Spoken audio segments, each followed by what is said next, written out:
You don't wake up one day and decide to run a broken organization. I mean, literally, nobody sits down at the beginning of a school year and says, you know what, guys? Let's ignore our bylaws. Let's skip elections. Let's make things a little less transparent this year. I mean, that's not how it happens. That wouldn't even make a good story. But what does happen here is that it happens slowly, quietly, one decision at a time, one moment of discomfort avoided, one question not asked, one line crossed just a little bit, and then again, and again, until one day you look up and you're not where you thought you were. And that's what I'm seeing right now here. Everywhere. Inside of these nonprofit groups. And we need to talk about it. I want to welcome you back to Soundstage EDU. This is Mike. And here we talk about the stuff that no one else wants to talk about. But everyone is feeling. But for whatever reason, we want to avoid the discussions because it makes us uncomfortable. So we're going to talk about it today. So buckle up. Because I've been watching something unfold in real time. Post after post, comment after comment. Same story, different school. And if you really zoom out and look at all of these, if you were to write them all down, put them in a spreadsheet, or however you track things, you would begin to realize that it's not random. It's not unique. It's a pattern. Most programs don't, I don't want to say fail, but that just seems like the right word. Most programs don't fail or fall apart or crumble or destabilize because of one big mistake. We've been talking about some of those big mistakes lately. They're very public. They're in the news. That's the eruption. The rupture is something that I heard someone refer to it as once. But again, most programs don't fail because of one big mistake. They fail because of 100 small ones that no one challenged. And I'm going to give it a name here. I didn't invent this. This is just something that I've seen, I've felt, I've heard. I just put words to it. That's what I do. And I will call this incremental drift. So what is that? What do I mean by that? I mean this. We haven't had a meeting in a while, but it's fine. We didn't really do elections this year, but everyone agreed. Well, the director handles that. That's easier. Just let him do that. Or the hot one. Well, he don't really share financials, but we trust them. None of those by themselves really feel catastrophic. And that's why they're dangerous. What you need to understand is that drift doesn't feel like a failure or a roadblock or even a red flag. It feels like convenience, trust, efficiency, avoiding conflict. And let's be honest, most people in these organizations, they're good people. They really are. We might have a tendency to villainize some of them when we see them post something a little unhinged in a Facebook group, because that's what social media does. It brings out the best in us, right? But they're good people. Baseline is they're good people. They care about the kids. They care about the programs. They care about the staff and the director. They're volunteering time that they literally in most cases, don't even have available. Which is exactly why this happens. Good people plus unclear structure equals a slow drift. A slow incremental drift. Slow enough, small enough that you don't even notice it happening. It's not bad intent. It's not corruption.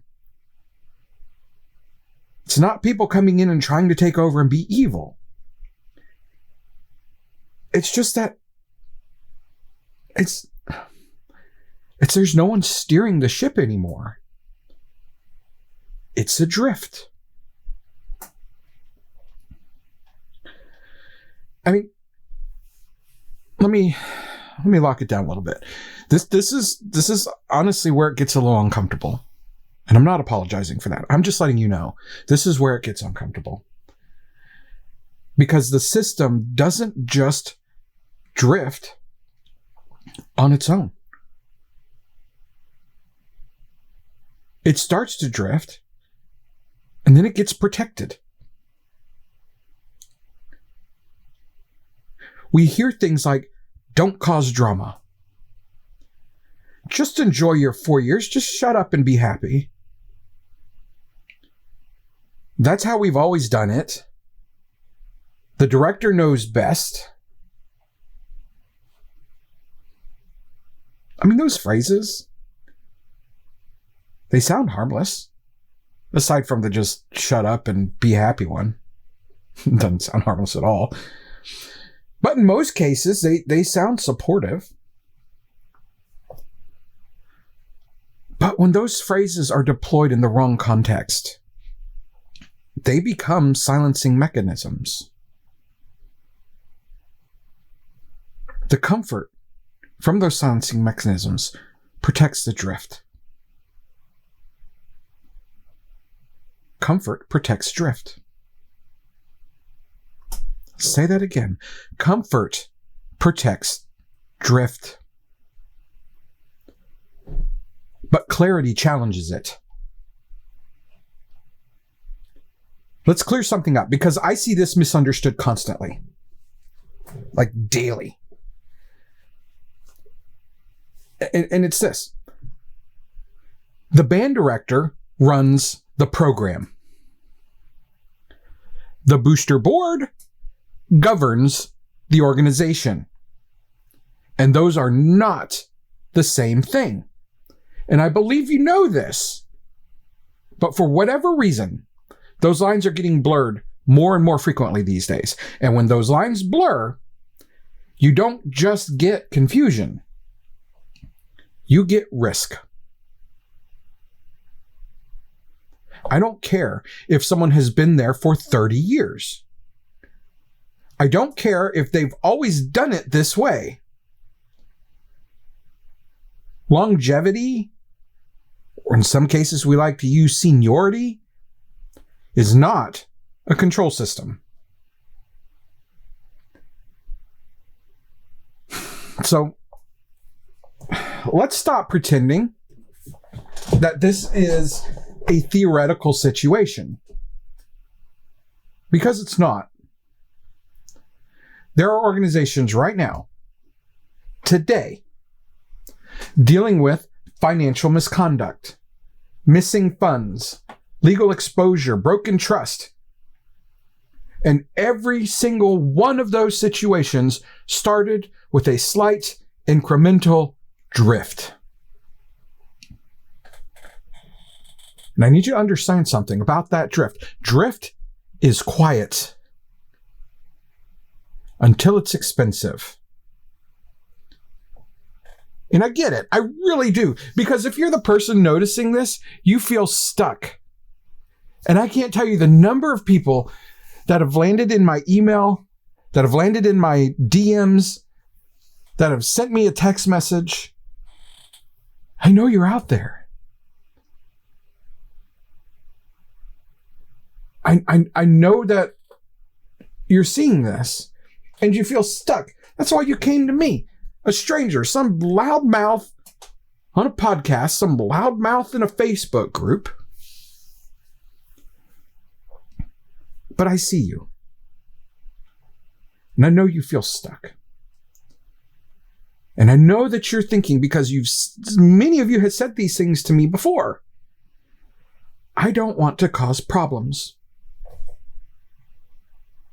My kid is in this program. What if this backfires? That tension, that's real. And I have lived it myself with my own kid.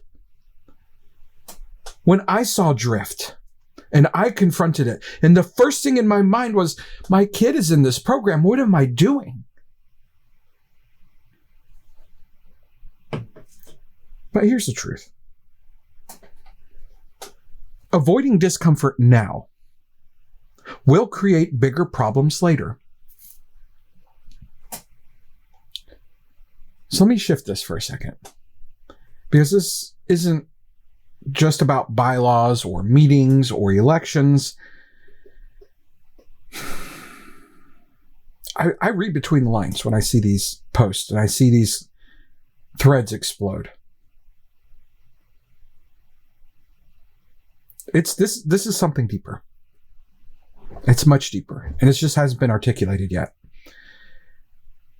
It's about the space between intention and structure.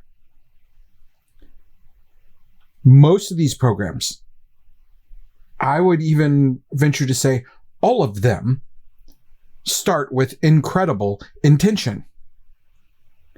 They have community. They have support. They have a love for the kids. They have pride in the program. Heck, some of these programs are even called The Pride. Seems to be one of the... You know what? Someone needs to pull all those names together and see what is most common. I bet it will be The Pride. Because they are proud institutions. They are proud organizations that bring spirit and visibility to your school. There's a lot of pride in these programs.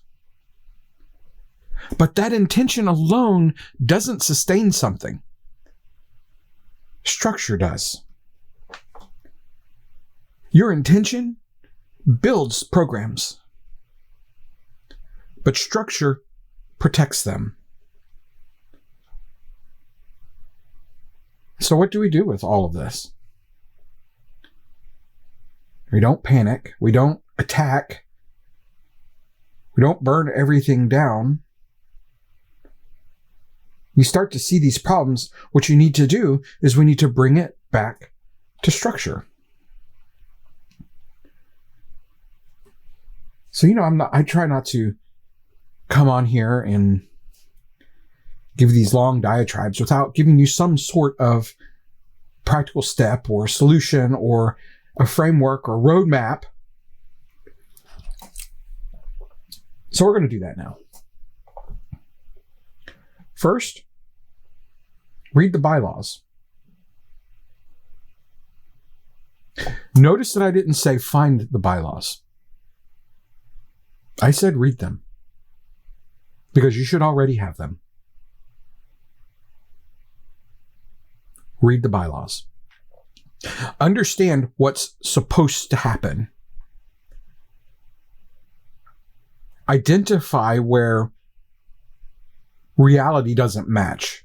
And you'll find a lot of that, because most bylaws are written a long time ago and not updated. Now, there's some of you out there that review your bylaws every year, and I applaud you. That's incredible. That's what needs to happen. So look for the mismatch. Ask questions calmly, clearly, factually. Document deficiencies. Document drift. Don't dramatize. Document factually. And then first and foremost, focus on process, not personalities. You don't need to be loud. You don't need to be aggressive, but you do need to be aware, informed, and willing to stand in a little bit of discomfort, because these situations are uncomfortable. If they weren't, they would be easy. We wouldn't have these problems. Because look, at the end of the day, this isn't about winning an argument. It's not about being right. It's not about control. It's about making sure that the thing you're pouring time, energy, and heart into is built in a way that can actually hold it.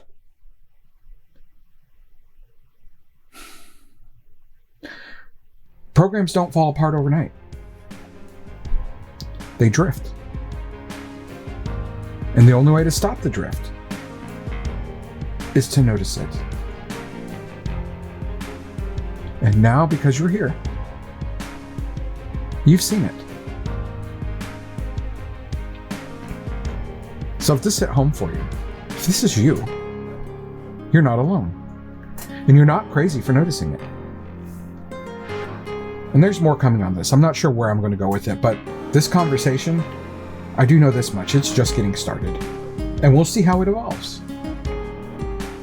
This has been Mike with Soundstage EDU. I want you all to have a great day.